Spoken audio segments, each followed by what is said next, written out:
From inside the warehouse at Oriole Park at Camden Yards, it is the MASN All Access Podcast. Paul Mancano and Brendan Mortensen. Softball update. I thought that was like a breaking news thing, but you went for the softball update. I said on the most recent podcast that I was going to have a little noise for that, and I delivered. The last softball game you were not in attendance for, but we won yet again, Brendan, and I think it was partly because you weren't there. I went 1 for 1, only one at bat. Wow. Tough. I think mostly because I wasn't there, is my guess. Yes. I mean, in fairness, we haven't lost when I have been there, but we your haven't lost at all hypothesis this is season. still, but sure. We have 2 ties.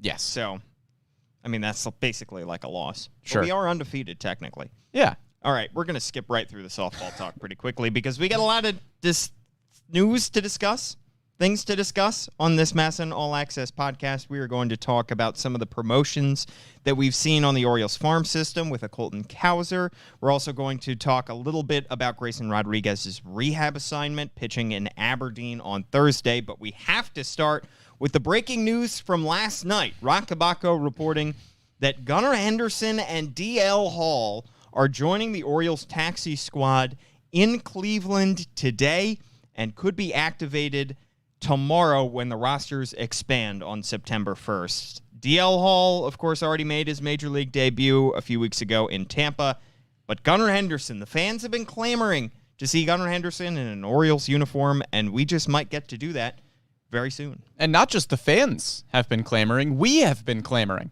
on the MASN All Access Podcast to see Gunnar Henderson. If you're confused at all by the taxi squad, it is a little bit confusing.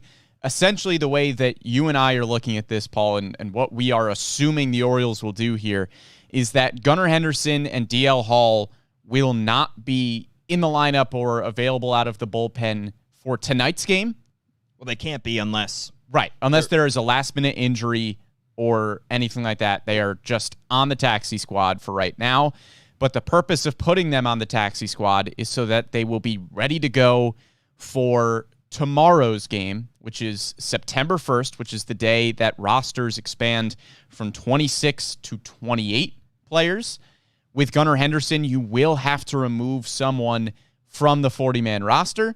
There are a couple of possibilities there that it could be. There are a few struggling bullpen arms that you could look at, or you could remove an infielder that's currently at AAA, like a Richie Martin or a Jonathan Arauz, but you don't have to worry about taking somebody like a Tyler Nevin off of your 26-man roster. You can just wait until tomorrow when those rosters expand, and then Gunnar Henderson and DL Hall become number 27 and number 28 on the active roster. And when we were making our predictions and I was looking ahead at the beginning of this week and saying, all right, when might the Orioles add a Gunnar Henderson to their 26-man roster and their 40-man roster, I was looking at this series in Cleveland and saying, all right, if they did it before September 1st, they would have to, like you said, make 2 moves. They would have to remove somebody from the 26-man roster in order to fit him, and they would have to remove somebody from the 40-man roster.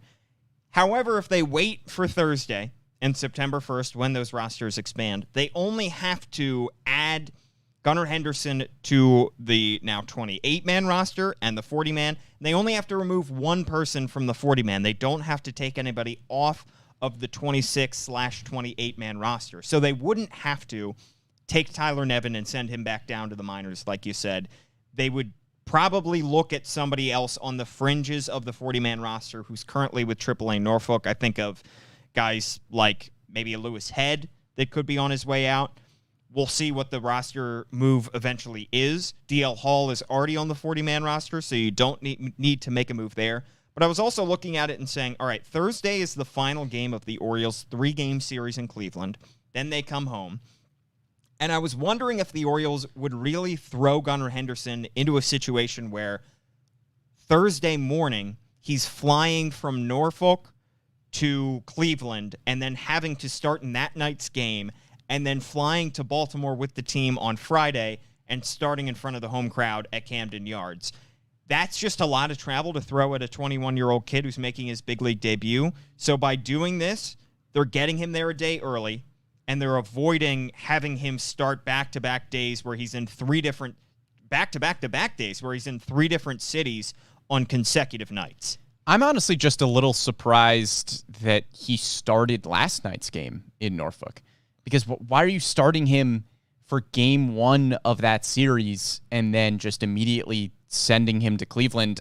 I would have thought that if you were going with that plan, you would have called him up on yesterday, just left him on the taxi squad for 2 days, and then called him up officially on September 1st. I don't know. It was just a little confusing he traveled with Norfolk for the first game of their series last night and then gets the call today when it's not an off day or not the first game of a series. I don't think you want to keep him inactive for that long. Other than the All-Star break, these guys almost it's only 2 games. Yeah, but they never get 2 games off, sure, during the course of a big league season. So you're going to try to get him as many games as possible before you call him up. I suppose they could have kept him out of the lineup, but again, I also think that would have raised eyebrows from us. It would have created speculation going into the game last night, and it probably would have had Brandon Hyde answering questions about where is Gunnar Henderson. We saw he's not in the lineup.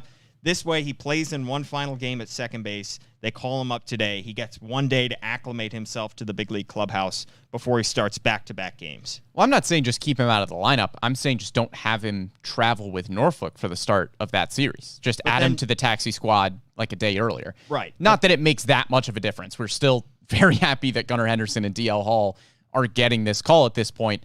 It was just a little bit confusing. Right. I think that they just want to give him as many games as possible. Sure. Because, again, he has not played all that many games in AAA Norfolk. It might be hard to remember because of simply how good he has been for Norfolk. So this call is deserving simply because of the production and the talent that Gunnar Henderson has. We know that he's the number 1 prospect in all of baseball, according to Baseball America. He's a top 5 prospect in all of baseball, according to MLB Pipeline. 21 years old, a fresh 21, a new 21 years old, is awfully young to be joining a team in the middle of a playoff race. But that is what they're going to have to do with Gunnar Henderson because, 1, he deserves the call, and 2, the Orioles need a jolt on offense. Similar to how they did a couple weeks ago when they called up Kyle Stowers, this offense is in the midst of some pretty large struggles, with Ryan Mountcastle going through a pretty big slump himself, Austin Hayes hitting a little bit better but still slumping. They have just 1 hit and 1 run last night in the series opener in Cleveland, and with the pitching being this good, especially the starting pitching, it's frustrating to see the Orioles lose games. And all of these games down the stretch are going to matter. And if Gunnar Henderson can give you anything in the final few weeks of the season, then that would be an improvement over some of the production that they've had from their lineup as of late. I mean, the Orioles have 10 losses in August. 7 of those 10 losses, the opponent has scored 5 runs or fewer. I know 5 runs is still a decent day offensively, but if your starting rotation in your bullpen is holding teams to 5 runs or fewer, that gives you a pretty good chance to win a lot of baseball games.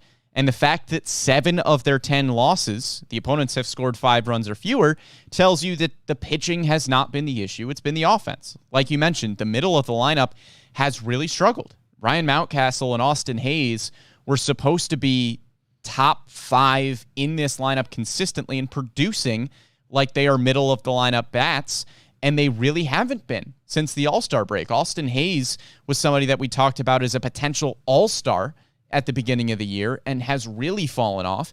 And Ryan Mountcastle had a better first half of the year than a second half of the year, but again, has just really struggled since the All-Star break. And I think over the past few weeks, as we have continued to see Gunnar Henderson mash at AAA Norfolk, you were nitpicking to find reasons that he wasn't at the big league level. This is a guy with an OPS close to 900 who has not faced a pitcher younger than him for the entire season. Bowie or Norfolk has not faced a pitcher younger than him. How does a hitter with an OPS close to 900 at AAA not provide at least a spark to the major league lineup? And it's possible that he struggles. We have seen great players struggle for the first month of their season. There's only about 1 month left. Ben Palmer on Twitter pointing out Aaron Judge hit 179 in his first month in the majors. Mike Trout hit 170.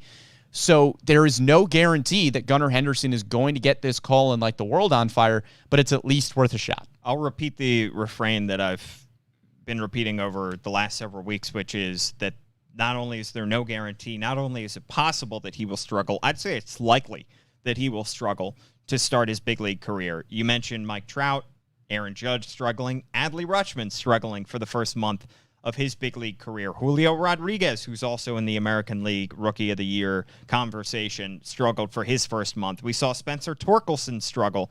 We've seen so many top prospects, regardless of how ready they appear, struggle in the first several weeks or months of their big league career. And with really only 4 weeks left in the big league season, it's incredibly likely that Gunnar Henderson will not be able to get his feet fully under him until maybe the very end of the season or perhaps 2023. So this may not give you the kind of production that you were hoping to get if you were trading for somebody. It's not like you're adding somebody via trade who's an established big leaguer at the deadline. It's not like you are activating somebody from the injured list who is an established veteran. You are throwing a 21-year-old into the fire. But the important thing is this is not just a move for the playoff race now. This is a move for the future. This is looking ahead to 2023 and saying, maybe if he gets 1 month in the big leagues, regardless of how he performs to finish off 2022, he'll be a little bit more prepared.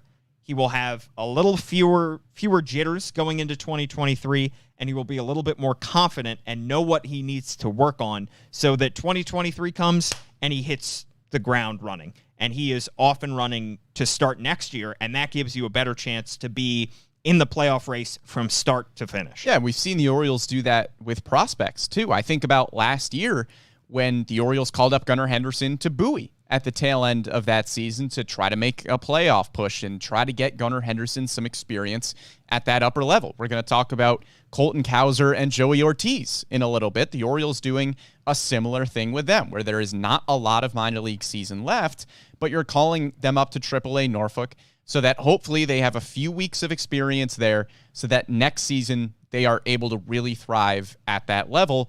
And hopefully Gunnar Henderson is able to do the same thing now at the major league level. I could be wrong here, but I believe he becomes the youngest player in the majors once he gets promoted. He's younger than Wander Franco. He is younger than Vaughn Grissom, who just got the call in Atlanta. He's younger than Riley Green. I could be wrong there. I just can't think of anybody else younger than Gunnar Henderson. I can't either. Considering he just turned 21. I can't verify, but I can't either. That's just kind of my speculation based on pretty poor research, but I believe he becomes the youngest player in the majors, which is incredibly impressive. It is. And the question also is, where do the Orioles play him? I see we're getting a lot of comments on Facebook and YouTube Live about whether he takes Rougned Odor's everyday spot at second base. We saw him start for AAA Norfolk last night. By the way, he did have 3 hits in that game last night. A good send-off to his minor league career, we are assuming. Probably going to be the last minor league game we'll see him in for quite a while. We've seen him play shortstop. We've seen him play third base. We've seen him get a couple games at first base. Where will Gunnar Henderson play the bulk of his games over this last month? The Orioles do have to make a roster move. They have to remove somebody from the 40-man. People are suggesting Rougned Odor could be that removal. I tend to think if we get to September 1st and Rougned Odor is still on this roster, I don't see them removing him. I know he has had his struggles at the plate, but I think the Orioles believe too much in what he brings to the clubhouse to then remove him from that clubhouse with just a few weeks left in this playoff race.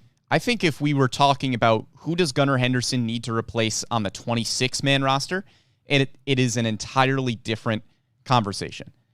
But when you were looking at purely the 40-man roster, which is the move that they need to make to add Gunnar Henderson to the team, again, you can look at some struggling bullpen arms that are in AAA, like Lewis Head. You can look at some infielders that are probably not going to be providing you much value in the majors this year, and maybe there's just too crowded of an infield at AAA Norfolk for Jonathan Arauz or Richie Martin to stay on the 40-man roster. I think those moves make a lot more sense than removing Rougned Odor from the 40-man roster. Again, a few weeks ago, maybe you could make the case to remove Rougned Odor from the 26, but since it's just the 40-man roster, I think Rougned Odor is pretty safe. In terms of where Gunnar Henderson will play, look, third base and second base are pretty much the only options at this point. We talked about Jorge Mateo on a previous podcast and how well he has played this year. I don't think you can move Jorge Mateo off of shortstop. I think he keeps his everyday spot. And I think we'll probably see Gunnar Henderson bounce between third base and second base because Ramon Urias and Rougned Odor have both really struggled since the All-Star break. It's not just Rougned Odor. Ramon Urias has had a better season overall, but has not been good over the last month plus. He's still great defensively over at third, so maybe we see Gunnar Henderson get some more time at second base, but Terrin Vavra is there too. So it's a little bit crowded, and I would expect Henderson to bounce around. Yeah, third base feels like a natural spot if you want to platoon Urias, who is a righty. Gunnar Henderson is a lefty. I will say Urias so far this year does have reverse splits, so that makes it a little bit more complex, but we've seen the Orioles do this in the past. Remember, Kyle Stowers had reverse splits in the minors. The Orioles have used him as a platoon against right-handed pitchers nonetheless. They haven't given him too many opportunities against lefties simply because his minor league numbers tell you a different story. So maybe he gets used at third base. The Orioles will find a way to put him in the lineup nearly every day. This isn't a Kyle Stowers. This isn't a Terrin Vavra. Guys who are not top 100 prospects. Not only is Gunnar Henderson a top 100 prospect, top 50 prospect, top 25 prospect, he's a top 5 prospect in all of baseball. Top two, some would say, according to Baseball America, not MLB Pipeline. So he is going to get opportunities nearly every single day in this lineup, and the Orioles will find a spot for him. And we have to just wait and see what Brandon Hyde is going to do on a night in and night out basis, because it could be third base, it could be second base, it could be shortstop, it could be DH. But he's going to be in this lineup because, again, you're looking forward to next year. And if you don't give him enough opportunities at the end of this year, you could be kind of wasting a call up here. You want to give him these opportunities, whether he makes the most of them or not, production-wise. I mean, I think Gunnar Henderson needs to start almost every day, whether it's at second base or third base. This isn't Terrin Vavra. This isn't Kyle Stowers. Neither of those guys were in top 100 prospect rankings. Gunnar Henderson is the number 1 prospect, according to Baseball America, and the number 2 prospect, according to MLB Pipeline. I don't think he is quite the prospect that Adley Rutschman was, because Adley Rutschman was just a different kind of player. But Gunnar Henderson is still among the top prospects in all of baseball. And I think if you are calling him up at this point, that's a guy who needs to get pretty much every day at bats. Ramon Urias shouldn't be blocking him. Rougned Odor shouldn't be blocking him. I understand that there's only a month left of the season, and Gunnar Henderson is probably going to struggle a little bit, as we mentioned, but he is too good of a prospect to treat like a Terrin Vavra or a Kyle Stowers. This is a different kind of talent, and I think he needs to start pretty much every day. So that answers some Gunnar questions. The DL Hall questions are different because, one, we've already seen him in the big leagues. He was used in a spot start in Tampa Bay, then was sent back down to AAA Norfolk and converted to a reliever, and now he is returning to the big leagues as a reliever. And Mike Elias said in Houston a few days ago that, quote, he's got a lot left to do developmentally to be a successful starter in the big leagues. We're not going to see him as a starter unless some major injury happens over the final month of the season. We're going to see him as a reliever. I think they still would like to use him as a starter in 2023, and maybe he lights the world on fire in spring training in Sarasota in 2023, and then we're talking about him in the same conversation as Grayson Rodriguez and Kyle Bradish as locks for this rotation. But right now, he needs to prove himself that he has the command, and he can keep those walks down, because those are still major question marks that DL Hall has to answer, and he's going to get a good opportunity to do so, albeit out of the bullpen. And he's been a weird reliever in Norfolk. He has pitched 6 2/3 innings, has allowed 3 runs, but opponents are hitting .087 with an OPS of .372. He's allowed just 2 hits, struck out 11, but he has walked 5. I mean, that's pretty much what we expect. And has an ERA over 4. That's the story of DL Hall. How do you allow 2 hits and have an ERA over 4? It's the walks. Right. I mean, it's plain and simple. That is the area of his game he needs to improve upon. We saw it briefly in the big leagues in Tampa Bay, where he starts out the game with 5 straight balls. And I get it. That's his first big league start. He's going to be high energy. He's going to be a little wild. Everybody is, even the guys with the most pinpoint control. But he has to get those walks under control. That can't be an issue where he's coming out of the bullpen, i.e. Tanner Scott, and throwing 5 straight balls, getting the leadoff guy in an inning on base, and then having to work his way around that guy. Right. He has to establish himself from the jump as throwing consistent strikes. We saw Felix Bautista do it out of the bullpen last year. Now he's a little bit older. He's 26, 27, and he had 6 walks per 9 in the minors last year, and he solved that problem, and he has been electric this year. DL Hall has to learn a little bit from the school of Felix Bautista and understand that he has to throw consistent strikes in order to get big league hitters to chase when he goes out of the zone. And it's still kind of a weird experiment here with DL Hall, making him a reliever at the big league level with the ultimate goal of him still becoming a starter and spending time at AAA Norfolk trying to get him to the point where he can be a reliable reliever. It's still an odd scenario, but this is the one that the Orioles are going with. But as you mentioned, the command issues just need to get figured out because he won't be a successful reliever if he is walking everyone, and he won't be a successful starter if he's walking everyone. As I mentioned, 6 2/3 innings as a reliever in Norfolk with 3 earned runs, but he's only allowed 2 hits. One of them was a double, and that 4.05 ERA is solely coming from just putting guys on base with the walk numbers. 5 walks in 6 2/3 innings. Yes, he has 11 strikeouts. Yes, opponents are hitting under 100 in that stretch, but he can't keep putting guys on base, walks or singles. It's the same thing. This is a conversation that is probably best kept for a later podcast, but yes, I'm looking ahead to 2023, and I'm saying Grayson Rodriguez, who we'll talk about in a minute, is fully healthy. He could be in your opening day rotation. Kyle Bradish certainly has shown enough to keep him in your opening day rotation. John Means is going to join that team hopefully by midseason, maybe May, June. You're already going to have, I think Dean Kramer is a good candidate to be in that rotation. Heck, Spencer Watkins and Austin Voth have been outstanding. Yeah, how do you take them out? DL Hall might have an uphill climb to be in your opening day rotation 2023, which a few months ago, at the beginning of the season, I would have thought that's ridiculous. Right. But it's a combination of the guys that they already have performing incredibly well, and DL Hall, frankly, struggling when he has been given plenty of opportunity to correct his mistakes. So, again, I don't want to limit this guy's ceiling. I think he still could be very effective out of the bullpen for the final month of the season if he harnesses his stuff. But the conversation of DL Hall has changed slightly over the past several months. I think it has, but I'm still not ready to adjust my expectations for DL Hall too much. I think I still expect DL Hall to be a solid rotation arm. Maybe before I thought he was going to be a number 2, and maybe the lack of success at AAA Norfolk this year has said, okay, maybe he's more of a number 2, number 3. But I'm still not panicking on DL Hall. This stuff is still excellent.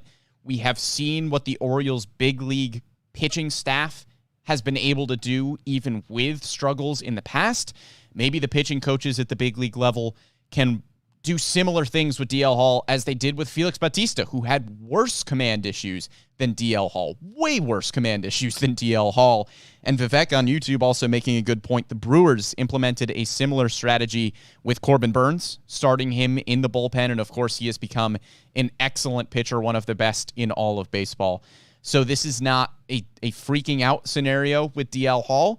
I think it's probably just a bit more of an uphill battle than either of us anticipated coming into this season. I don't think I'm freaking out. I don't think I'm trying to panic. I just am. I think the ceiling is still there. He is still 23, turns 24 in a few weeks. But I do think that he is behind the developmental curve more than we thought. And again, guys develop at different rates.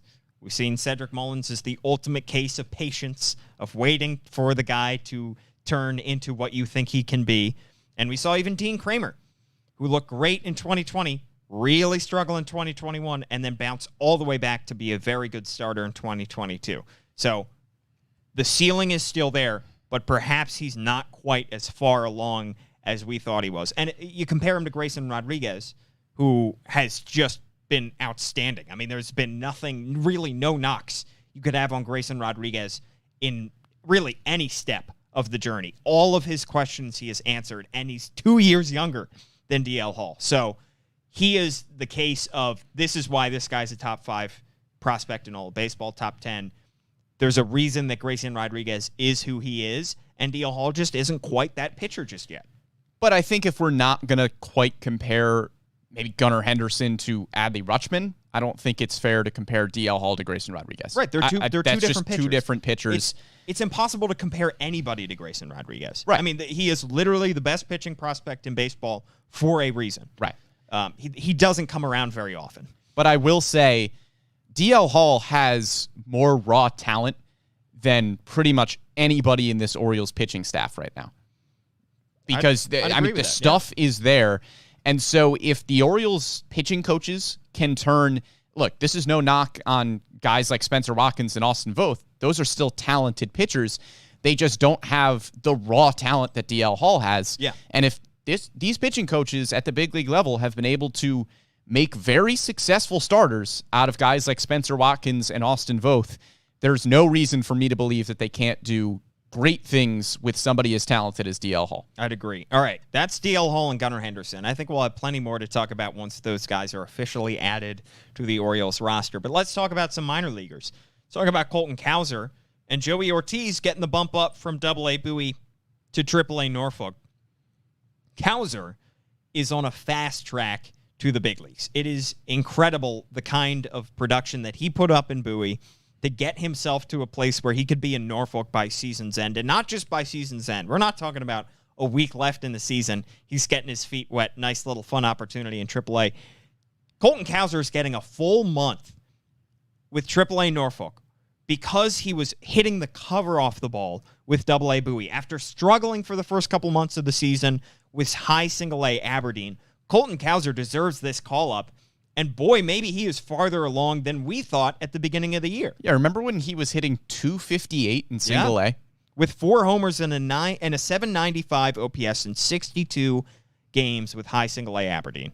There were discussions early on in the year. I don't think either of us were incredibly concerned with Colton Cousins. We thought that he would pick it up. But there were certainly question marks about the fact that somebody who was supposed to be a super high contact guy with good power, good speed, all of those things, was only hitting 258 against competition that he should have been mashing at single A. And it almost seems like when he got to Bowie, because the pitchers had a better command of the strike zone, Colton Cousins was able to have a better command of the strike zone at the plate.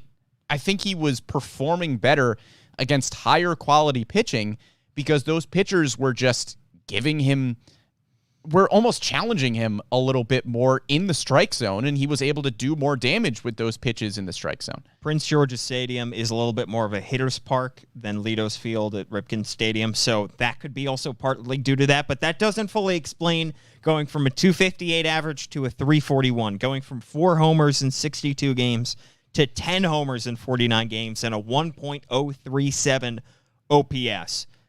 Really, the only part of his game that dropped off from Aberdeen to Bowie is the stolen bases, which 16 stolen bases in 62 games in Aberdeen, we thought that was a ridiculously high number for Colton Cousins, with only 2 caught stealings, by the way. So clearly he was figuring something out on the base pass and taking advantage of perhaps some less experienced pitchers there.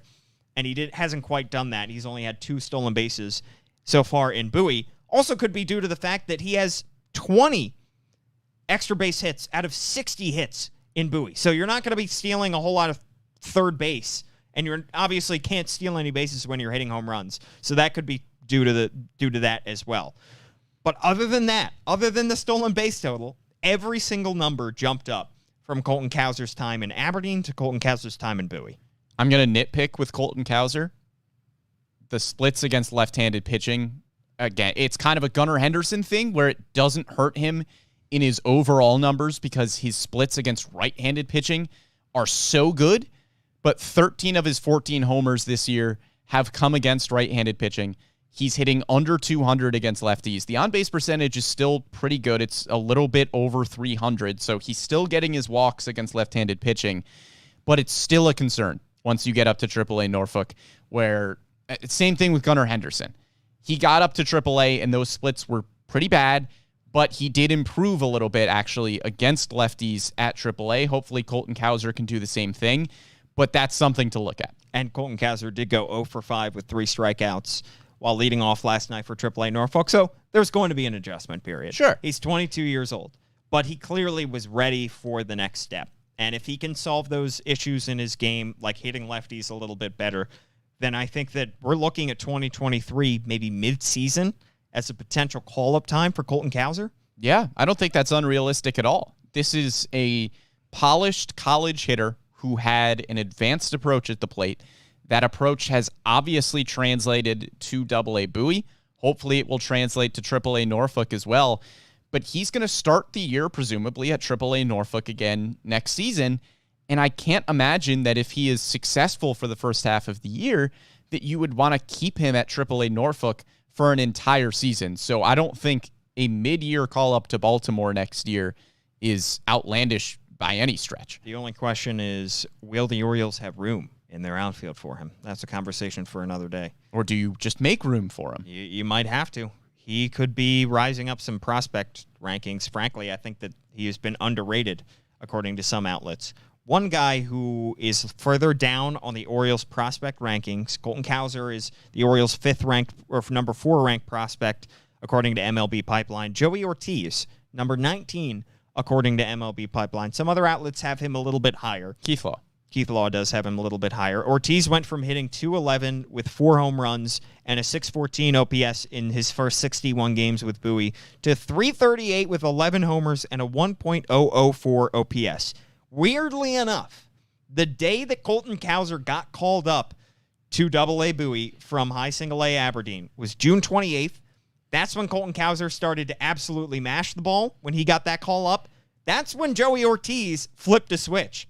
I don't know if it was the rising tide lifts all boats method, or if Colton Cousins gave Joey Ortiz some kind of pep talk that turned his game around.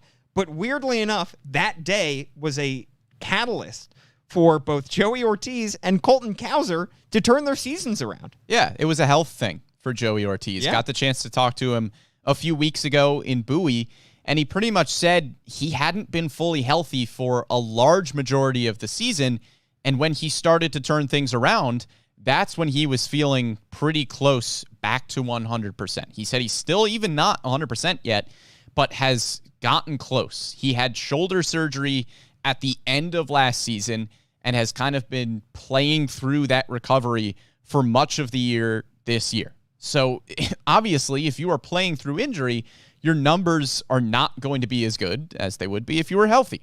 That's just kind of obvious there. But Joey Ortiz, I think at the beginning of the year, we were a little bit surprised that he wasn't keeping pace with Gunnar Henderson or with Jordan Westburg.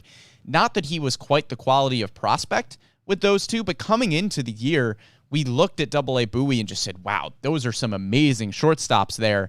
And Joey Ortiz kind of fell off from where Gunnar Henderson and Jordan Westburg were. But now that he's fully healthy, the defense has always been spectacular. He probably has one of, if not the best gloves in the entirety of the Orioles farm system. He is probably the best and most polished shortstop. And if the bat can keep up with how good the defense is, or even if it's just an average bat, I mean, that's a dude at the major league level potentially, because the defense is so good.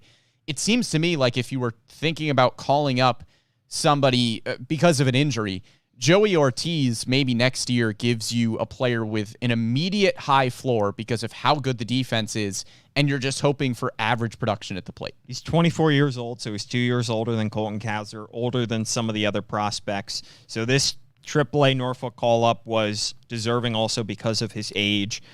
You mentioned his glove tool. MLB Pipeline gives him a 65 grade field tool, but is only 45 in terms of power, or only 50 in terms of power, only 45 in terms of hit.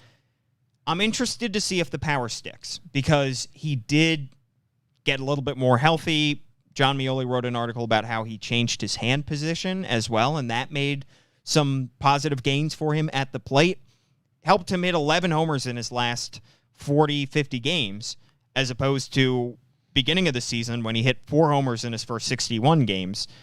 I'm interested to see if that power sticks, because he really never hit more than 8 home runs in a single season with New Mexico State when he played for them.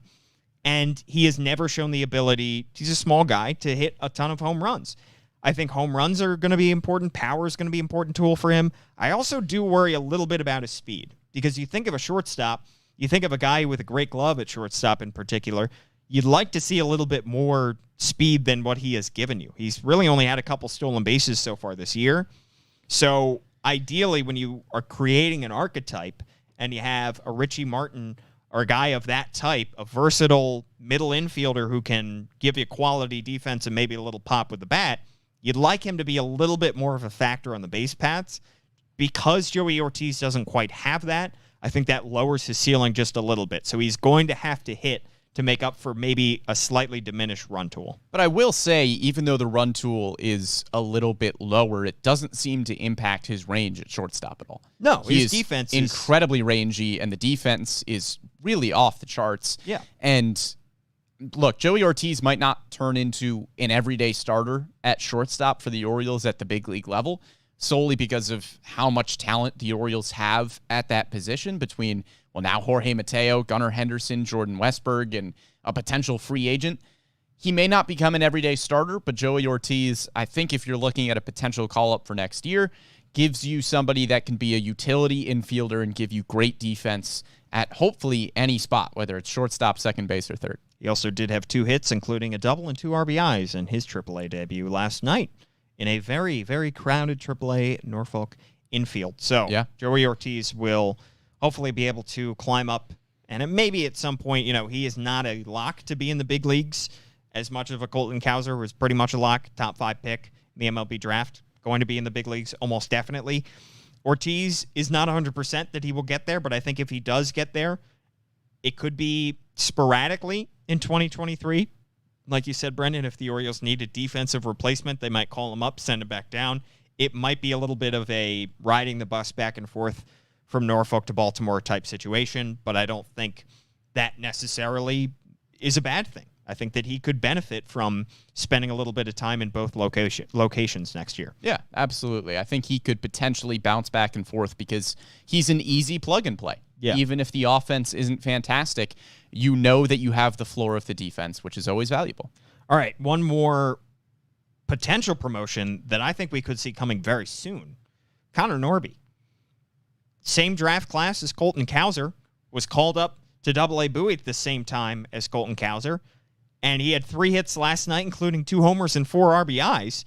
He's got, 23 home runs on the season so far? Yeah. Raised his batting average to .299 with a .968 OPS in 49 games with Bowie.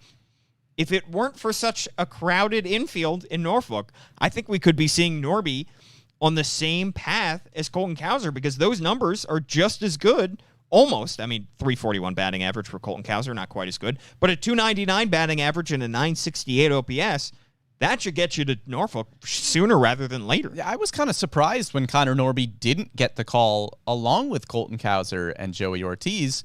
And like you mentioned, if the Orioles didn't have such a crowded infield at AAA Norfolk, Connor Norby probably gets that call. And maybe Gunnar Henderson getting promoted opens up a potential second base starter position in Norfolk. But I think AAA is just too crowded for Norby to even get consistent playing time at this point. There are just so many guys there that I suppose it's probably just better for Norby's development to get everyday at-bats at AA than it is for him to maybe just not play every day at AAA. But he should be playing every day at AAA. He should be getting priority over Jonathan Arauz or Richie Martin. Or Caden Grenier. I mean, I think that the kind of crowded discussion could get overblown, perhaps, because it's not incredibly difficult to remove a guy who isn't on a big league 40-man roster like a Caden Grenier. We saw what the Orioles did with Patrick Dorian. They shipped him off to the Brewers because he was taking up a spot that could have been used on one of their higher-ranked prospects.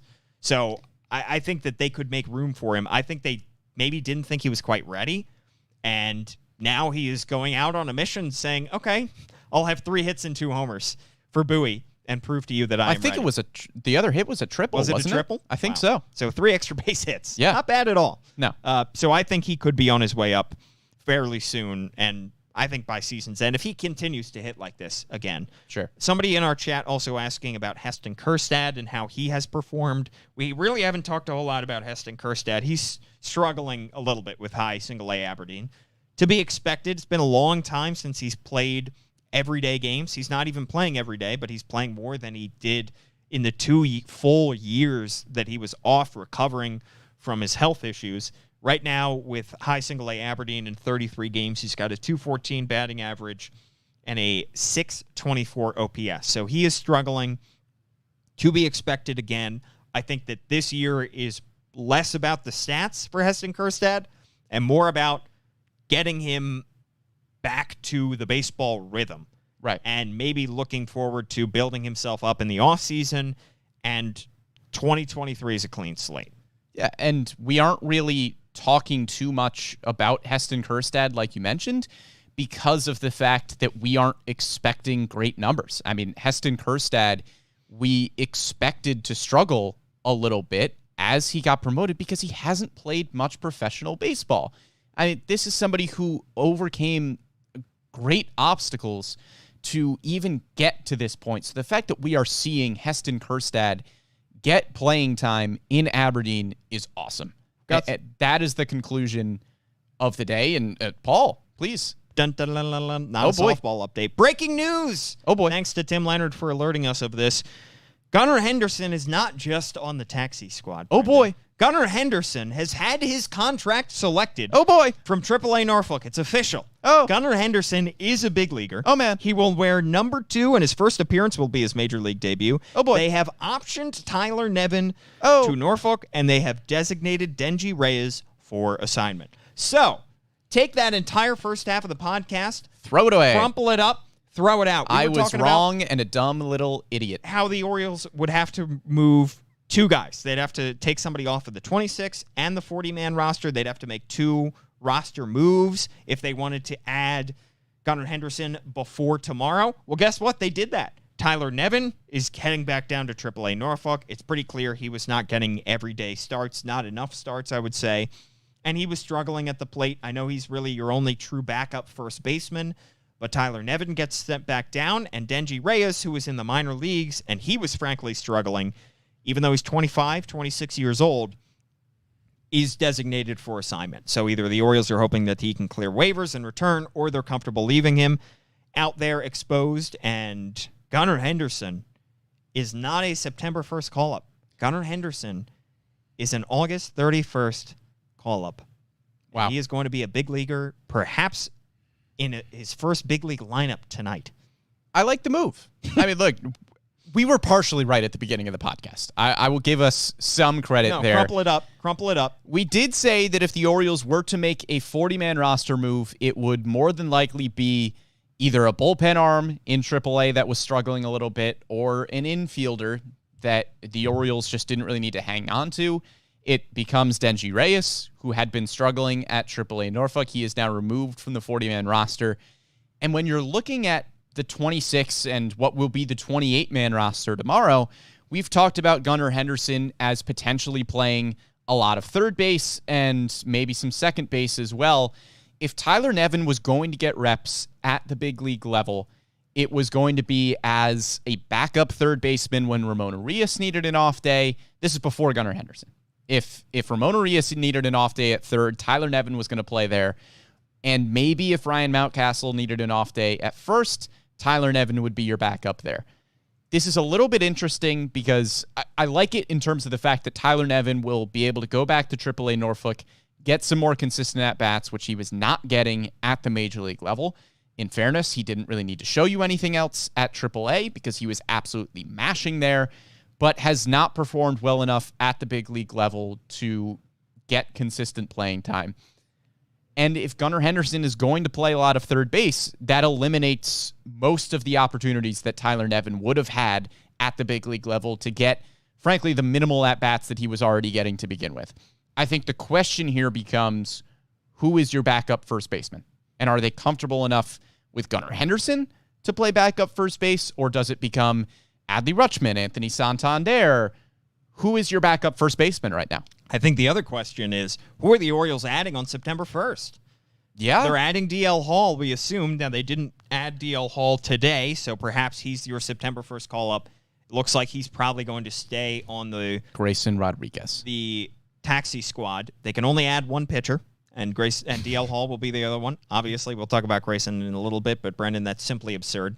It is, and I'm going to say it anyway because it's fun. They have a spot now for a position player. Is Uziel Diaz going to get a call back up? Is Brett Phillips going to be rejoining the Orioles after hitting a home run for AAA Norfolk last night? Colton Cousins.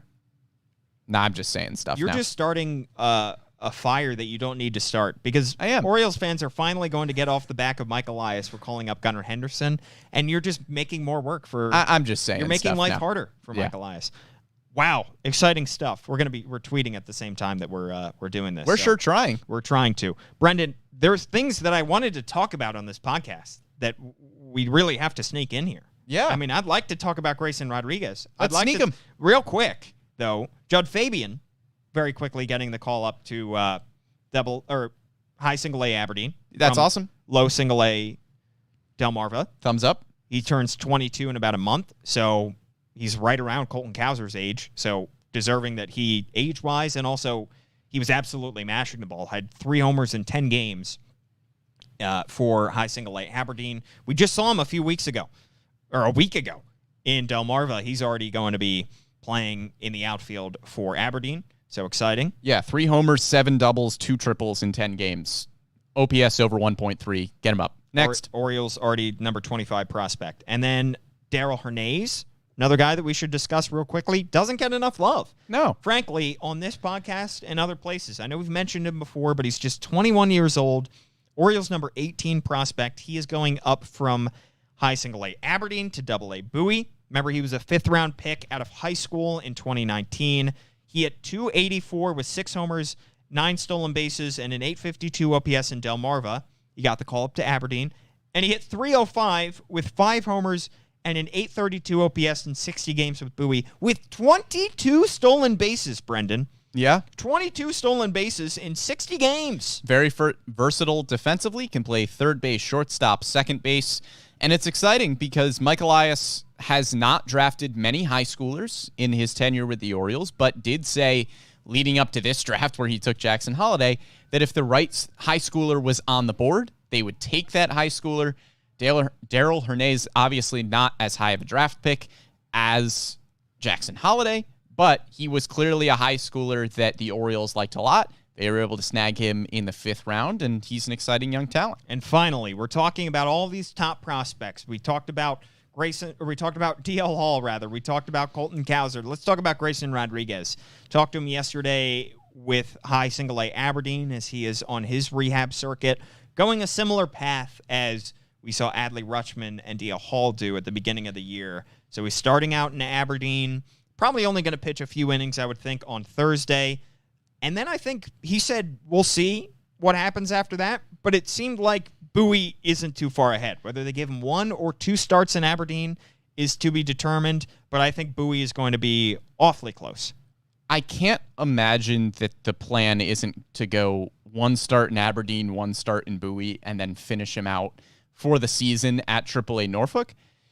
Grayson Rodriguez wanted to keep the door open for a big league promotion this year, said that was still the ultimate goal, that he wanted to be up at the majors this year.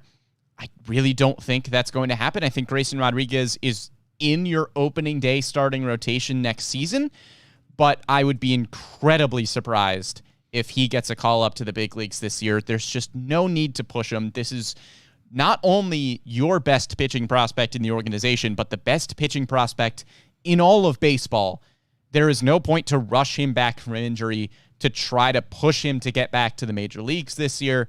I think you get him up to AAA Norfolk within the next 2 or 3 starts, and then he finishes the season there, and you are content with just hoping that Grayson Rodriguez is getting close to back to 100%, and that's how you finish out the season with a look ahead to spring training. There's also no need to add him to the 40-man because he's not on the 40-man now. They don't have to do that for a while, so why take away a spot from somebody right near the end of the season to get, a few innings from Grayson Rodriguez, probably out of the bullpen in the big leagues. I mean, he probably wouldn't be asked to start a game in September, because his pitch count won't be worked up.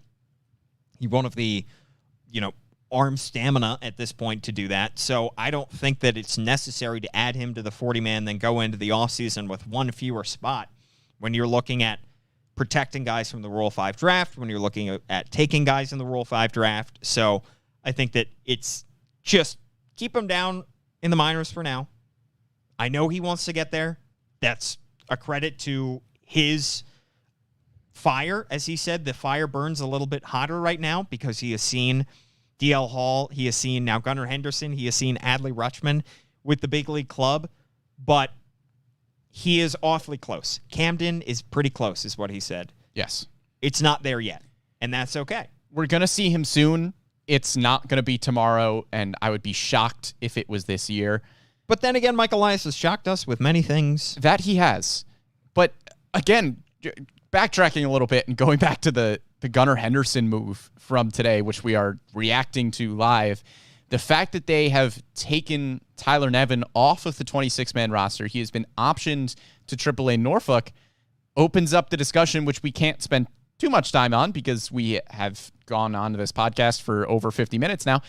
But it is a question. Who gets called up on that for that other spot on September 1st alongside DL Hall? There are a lot of names. YouTube wants me to say that Jackson Holliday will get the call up tomorrow. Yeah. That's not going to happen. Maybe, look, I know this is a name that Orioles fans are probably maybe a little skeptical of, but DJ Stewart has been mashing at AAA Norfolk for the entire season. He's got an on-base percentage of like 390. Would you have him play first? Has an OPS of 880. Maybe he's your backup first baseman? Can he play it? Has he played it at all in AAA Norfolk? Good question. Maybe. I think at this point it's probably a Yusniel Diaz or more likely a Brett Phillips. He has played first base at AAA Norfolk. How many games? That's enough for me. All right. I would tend to think it's probably going to be a Brett Phillips. I could see Brett Phillips. If I'm guessing, just because I know their outfield is crowded, but look, you have a 28-man roster, everything's going to be crowded. It has to be a position player anyway. The infield's going to be crowded with Gunnar Henderson. Maybe a third catcher? You could have a third catcher. I don't know how the taxi squad rules, I'll be honest, work the rest of the way. I don't think you need a third catcher if you have somebody on the taxi squad. Yeah, I don't think you need one either. I think a third catcher would probably only be if Adley Rutschman is your backup first baseman. Right.